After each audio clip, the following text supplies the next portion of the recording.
The following segments are pre-recorded and sponsored by Longworth Productions. Helping folks the United Way on Triad Today.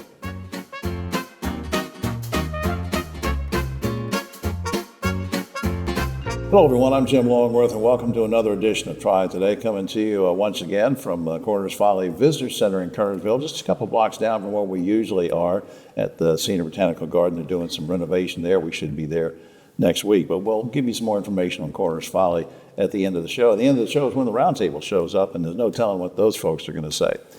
But I think I know what these folks are going to say, and they're both great community servants. With me right now in this special segment talking about United Way. First, our good friend Ashton Fowler, Marketing Manager for Modern Automotive Network, and her special guest, Dr. Antonia Mock-Richburg, CEO of United Way of Forsyth. Good to see you, ladies.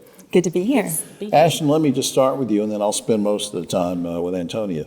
Why support you and your family and Modern and your team? Why support United Way, and in what ways have you supported? Yeah, our partnership with United Way is very long-standing. We have always participated in their annual giving campaign, and then my great uncle Rob also helped put together a car giveaway for them with other local dealers in the area. So that went on for a few years, and it's really important to us that we stay involved with United Way, as it is one of our longest-standing partners. Yeah, you all have a long history with it. Yeah. Dr. Richburg, first, let's just go over very quickly what the mission of United Way of Forsyth is. If you had to just tell somebody and they come up to you, what is it? Tell them. So United Way of Forsyth County exists to help to address our community's most critical issues, and we do those things that no one organization could do alone. And so as United Way, we are conveners, catalysts, and collaborators, and so we work with over 40 different organizations to address the most critical issues in our community. And you're different from other organizations. I mean, a lot of great organizations, and they're focused on one or two particular things. How are you kind of different from a lot of folks? Well, we are focused on a number of things. We focus on economic mobility. We focus on health issues that are facing our community. We also address basic needs for our community, and we also look at how do we focus on housing and ensuring that people have access to affordable housing, right? And how do we keep people off the streets? You know, we don't want to have the homeless population with nowhere to go. Like this time of year when it's cold outside, we want to make sure they have somewhere to go. Absolutely. Of course, Ashton mentioned annual campaigns, people that make donations. How do those donations directly benefit individuals and families? Oh my goodness. So we raise millions of dollars annually, and we give back to our community almost all that we raise, and we utilize that to support over 10,000 individuals in this community every year within 60 different programs throughout Forsyth County. All right. What kind of, give me in a few seconds, a couple maybe pressing issues that we're facing. One of the pressing issues that we're facing right now is food insecurity.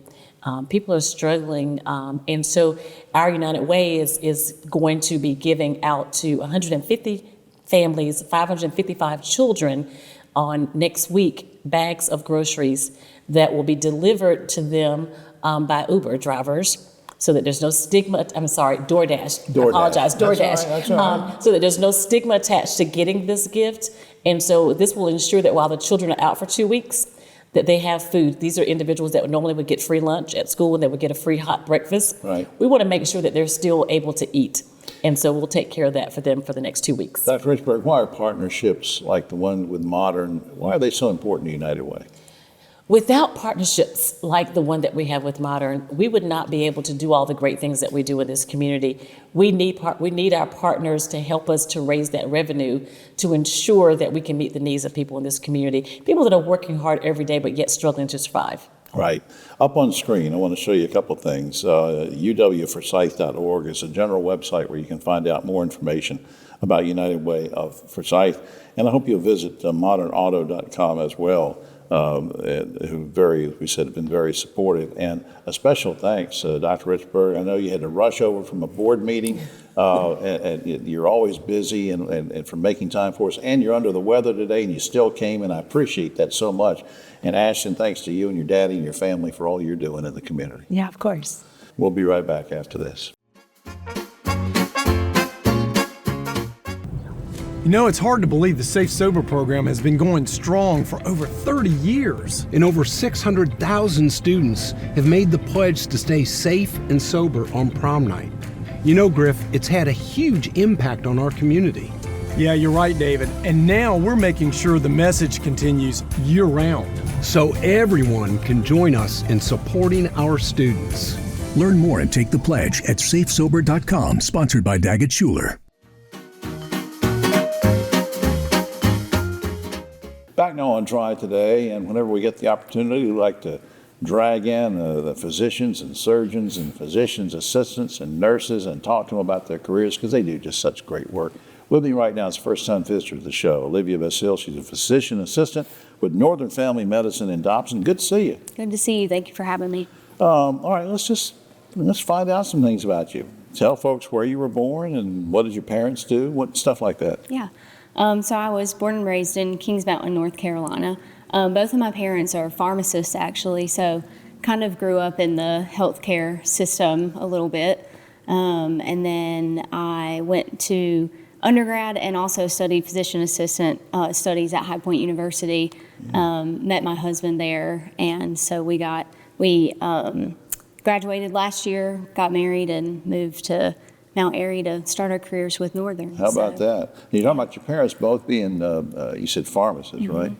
Well, did either of them sort of push you toward going there, or did they let you just sort of find your way? Yeah, they let me just sort of find my way. I thought for a while that I wanted to be a pharmacist. I really enjoyed working in my dad's pharmacy, but ended up doing some research and decided to go PA. That's fine. Now, what excited you about becoming part of the Northern Family Medicine practice? Why there? Because you could have gone a lot of different places. Yeah, well, it's definitely an area where there's a shortage for primary care, so I'm excited to extend access to quality care there, and also just build relationships with my patients. And there's a lot that goes into the education piece within family medicine, and that's something that I'm really passionate about, so I'm excited to educate all my patients the best way I can to make them feel comfortable. Well, I think that's a key word, is comfortable, because people, look, most of us are kind of nervous when we go to the doctor. You know, it's not something you just, hey, I really want to go to the doctor today. That's not how it is. And so it's nice to know that somebody really cares about you and sit and talk with you. So I guess the question is, what is your approach? How would you describe your approach to patient care? Yeah, so I think every patient should be treated equally, no matter their background or circumstance, and that also kind of ties into how unique everyone is, and treatment should always be tailored and specific to that person based on their health concerns and their lifestyle goals that they have. So just trying to really tailor everyone's treatment and lifestyle changes specifically to them to meet their needs the best way. Yeah, because, you know, everything, and I can speak from experience being I'm 100 years old, so I can tell you, I mean, you don't just have one problem you're dealing with. There's a lot of rippling things, and so you can't, it's not like a cookie cutter approach to helping. Just because you've diagnosed one thing, it might affect something else, right? Right. Why is it important to have a wellness visit every year? So this is where we basically kind of go over all of the patient's health problems and talk about everything that goes along with their health. And so we check their vitals, we check their blood pressure to make sure that it's under control. We do routine lab work, which looks for things like diabetes, high cholesterol, anemia, and lots of other things specific to the patient if they're having certain symptoms. And then we also do a thorough physical exam, which you can find a lot on a physical exam sometimes. And then we talk about the recommended preventive health screenings depending on the patient's age and their risk factors. And so these are all things that if there is something that would be wrong or abnormal, then we can catch it and hopefully get them treated or get them started on the right lifestyle modifications to prevent any complications. Yeah, you mentioned blood pressure and high cholesterol, that kind of thing. And I guess the question is, what happens if you don't see a doctor about that? What happens if you don't treat for high blood pressure and cholesterol? What happens? Yeah, so those things, if they go uncontrolled for long enough, they can always increase the person's risk for heart disease, stroke, heart attack, lots of other complications down the road. And so those things being uncontrolled can also really interfere with the patient's daily activities and how they want to live their life. So it's important to keep those things under control so that the patient can live the best quality of life they can, and just to prevent any future problems from arising. Good advice. Good advice. Up on the screen, you can call Northern Family Medicine at 336-783-8100. You can also visit the general website for Northern Regional Hospital at choosenorthern.org. Olivia, thanks for doing this. Thank you so much. All right. And thanks for choosing healthcare. Yeah. And, even though you would have been a good pharmacist, but we're glad you're a PA. We'll be right back after this.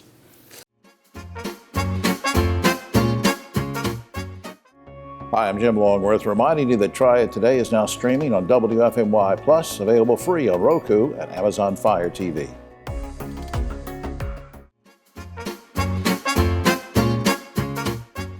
Back now on Triad Today, there is help on the way for small businesses, and we have an expert in the field who's been with us before. We welcome back Michelle Slayton. She's Supervisor of Economic Development and Business Services for the Piedmont Triad Regional Council. Welcome back. It's great to see you. And happy holidays and all that. Happy holidays.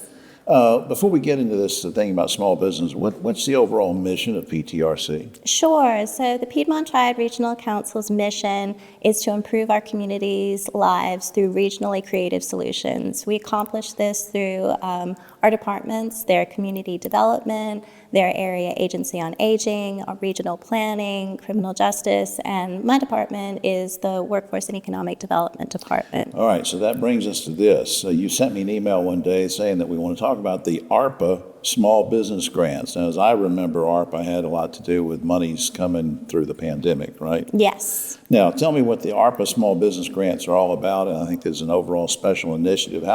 What are they, and how are they going to help small businesses? Sure. So we were really fortunate. We received $1 million through the North Carolina Department of Commerce to really help small businesses, and we define that as 25 employees or less. And that's really through providing customized training opportunities, and we're covering the cost of that. And so we're looking at it as businesses that maybe don't know of our traditional workforce funding are really able to utilize this, and it really gives them a great exposure and opportunity to cover trainings that they might not otherwise be able to. Right, and of course, you mentioned 25 or under with employees. That's the backbone of the nation. Exactly. Yeah. Everybody thinks, well, it's all about large industry, but it's not.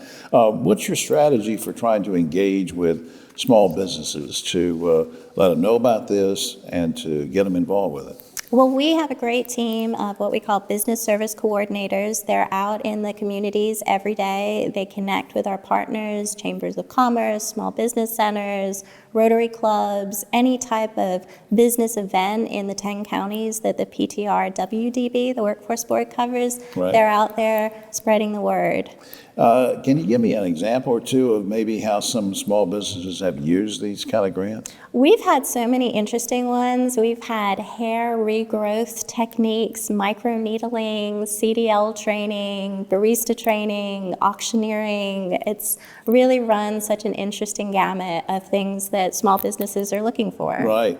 Now, let's remind everybody again, who's eligible for this? Because you mentioned the threshold of how many employees, but is there anything else that makes you eligible? Or? Well, it's really great because it allows for traditional W-2 employees, but then also 1099 employees can be eligible as well. So it really opens the door for businesses and really the upskilling of their employees. Are you talking about part-timers or contractors? Or? Yeah, Okay. So that is if they get a 1099, they're eligible for training. All right.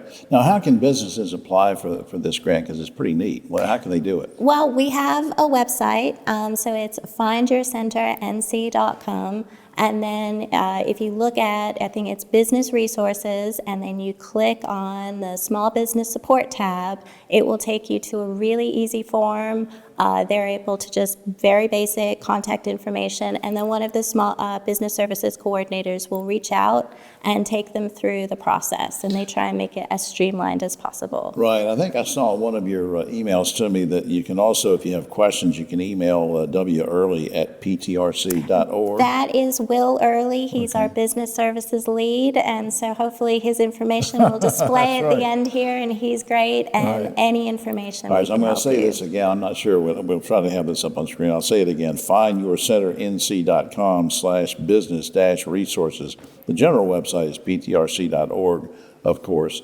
And I sense that you get a lot of gratification from this, not just this specific program, but helping small businesses. Yeah, it is. Having the opportunity to do this has really let us meet so many different types of businesses. And as you said before, it's really the backbone of the country and our region also. So really Right. being able to support has been fantastic. Thanks, Michelle, for everything you're doing. Thank you so much. It's so good to see you. All right. We'll be right back after this.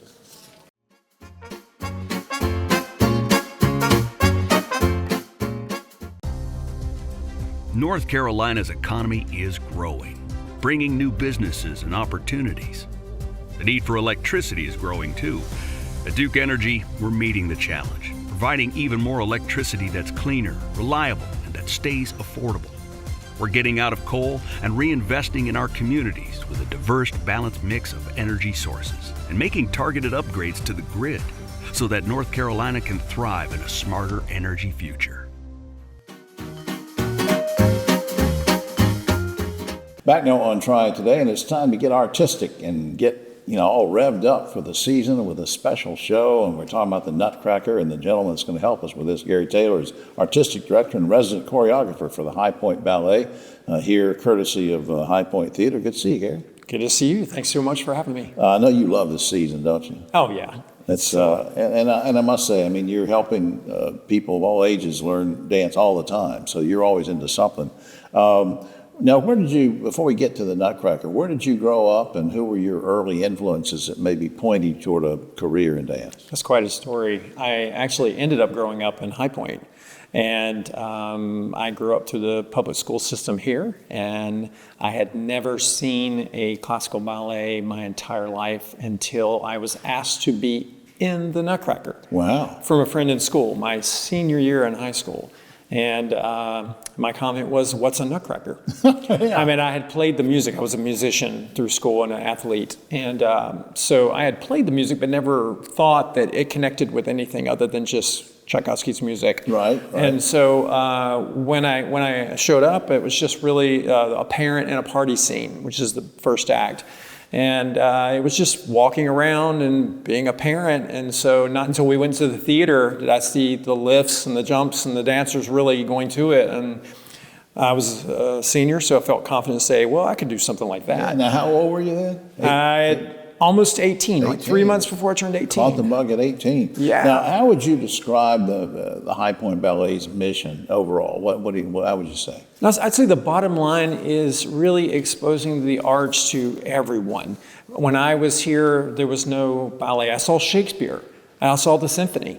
I was very inspirational, right. But there was no ballet. And so bringing those children in for the school shows and that exposure, I mean, that's your future supporters for the arts. Future supporters for dance, yeah, and all of it. And some of them will want to learn dance and follow in your footsteps, and others will become entrepreneurs and will donate to the arts. So you're right. I mean, definitely, it's a win-win there. Let's talk about the Nutcracker now. This year's production. Tell me when it is, where it is, and maybe who the principal dancers are. Okay. Well, we're at the High Point Theater next week. We do have a school show on the 18th, which the schools have already signed up to attend. That's that. Right. We love to fill the house with students. I'd say their responses are the most authentic of any audience you'd ever have. And then they're through the weekend, through Friday, Saturday, and Sunday. So evening performances and Friday matinee. To the on that 22nd, yeah. To the 22nd, yes. Right. Day before my daughter's birthday. All right. Now, if somebody says, hey, I saw your production last year, I loved it. But what if they say, hey, Gary, is there anything different this year? There is always something different. As a choreographer, I love diving into the concept of how we can change things, but really, depending on my cast, I custom design the show for them. The storyline stays the same, the concept stays the same, but costumes might be new, different things might be twisted. You might see something a little different if you're familiar with the show, but I do like to tweak it and customize it specifically for those students. And for those who have never seen Nutcracker on any level anywhere, would you say it's something for all ages? And I know it sounds like a disingenuous question, but can a kid be too young? What is it for everybody? It is for everyone. I would like to think of the Nutcracker as almost being like Santa Claus.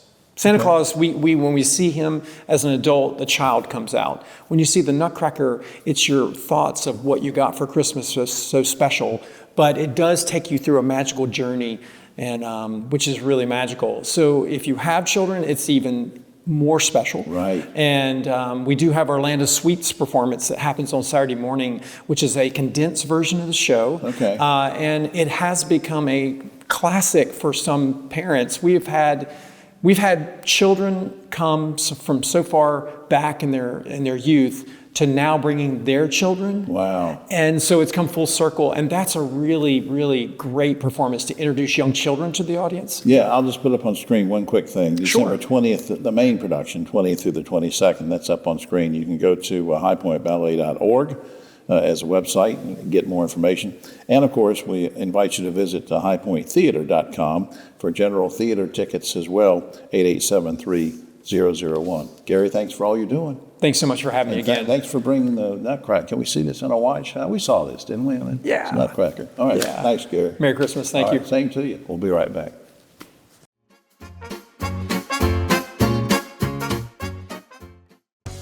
Hi, I'm Jim Longworth, reminding you to catch my column Longworth at Large and Yes Weekly every week. It's available throughout the Triad, or you can go online, yesweekly.com.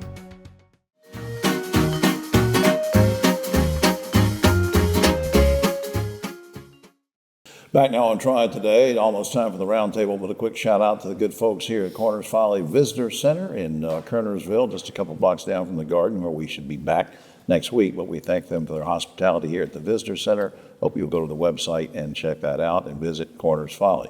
On the roundtable today, of course, on my left, but always on the right. You're actually on the right and you're on the left. You're on the right. Well, we've moved you around today. We've moved you around today. Ogie Overman, and of course our special guest, Rosemary Plyman, the great broadcaster, and Mr. Theater, Dave Briggs is here. Before we get to the first question, I just want to, on a sad note, mention that our friend Yvonne Johnson, former mayor of Greensboro, passed away last week, age 82, I think, and was it 82? Mm-hmm. We said, yeah. Mm-hmm. First African-American mayor of the city of Greensboro, but that doesn't even begin to tell you all the things that she stood for and what she did for the community, and she will be missed. All right, guys, let's get to it. Last week, Republican lawmakers in Raleigh proposed a bill which, if passed, would approve an amendment to the United States Constitution establishing term limits for U.S. senators and Congress. Now, this was being done by our local representatives. If the bill succeeds, North Carolina would become the 9th state to call for term limits on federal representatives. Good idea or bad idea? I'm going to start with Ogie. Wonderful idea, and it not only for senators and congressmen, but for Supreme Court justices as well. Okay. 18 years. All right, Rosemary. Yeah, I like what you're saying. Yes, I'm in agreement on that. Dave. I disagree with the Supreme Court justices, but it's long overdue for senators and congressmen. Interesting that it's coming from the state level. Yes. Mm-hmm. All right. Trump confidants Elon Musk and Vivek Ramaswamy I love that name, Ramaswamy, want to do away with daylight savings time starting next year. They say that changing our clocks twice a year is, quote, inefficient. Should we get rid of daylight savings time once and for all, Mr. Overman? Well, that's kind of low-hanging fruit for these two super geniuses. I've been saying, how long have I been saying that, Jim? We've all been saying that for years and years. Now they'll take credit for it, of course. But you think get rid of it? Yeah. Rosemary. Well, yeah, get rid of the changing, but I say stay on the daylight savings part. Oh, you like once we're on it? I like once we're on it. As a parent who's dealt with kids going to school. Yeah, the back and forth, and the worst part, the clock in your car. Right, that's right. Yeah. Dave. I agree. Keep daylight savings time, get rid of standard time, and make that the standard, and I think I'd be happy with that. All right. Joe Biden's former Assistant Secretary for Health and Human Services, Dr. Rachel Levine, was named by USA Today as one of America's, quote, Women of the Year. Now, Levine, formerly a biological man, is now a transgender woman. Serious question. I mean, I'm not making fun of this, but should awards and honors for women include Trans women, Ogie, Sure, I have no problem with that whatsoever. None, you don't have a problem with it? not at all. I don't have a problem with it either, and I feel like it's something that people are making a bigger deal out of than is necessary. Dave? He's not a woman. He has an XY chromosome, period. I think it does a great disservice to real women. All right, He should so be in other honored. words, just like on the athletic thing, your feeling is she's taking a spot. They can have their own From- category. Okay. Following a brutal hit on, we don't normally do sports stories, but following a brutal hit on NFL quarterback Trevor Lawrence, some sports analysts say that suspending the offending player for 2 or 3 games is not an adequate deterrent to violence. Now, one proposal is to suspend violent players for as long as it takes for the victim to recover and get back to work. Now, would you like to see this applied to all sports, even on the high school level? What do you think of this idea, Hoagie? You know, there were a lot of analysts who thought the penalty was too severe. Right. And I think that's crazy. I mean, that was an intentional hit. He had given himself up. Right. And he launched himself and speared him.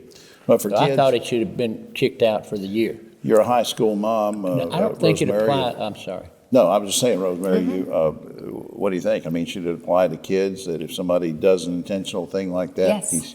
Yes, and it needs to hit him where it hurts, the pocketbook a lot of times. And for high school kids, that means not playing, Right. right? For the professional athletes, it means losing money and having to pay the money perhaps to the person they hit. Right.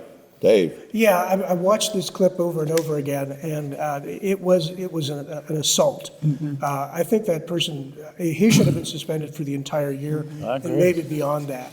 I remember Jack Tatum when he was involved in an incident that paralyzed a You used to man. do that all the time. And those violent hits have gone down in the NFL. Local high school, I don't know what local high schools do. I haven't seen a game in years. Right. So I'm assuming that their penalty should be stiff for the. Yeah, there really needs to be some kind of deterrent other than just you're out for a couple of games, I think.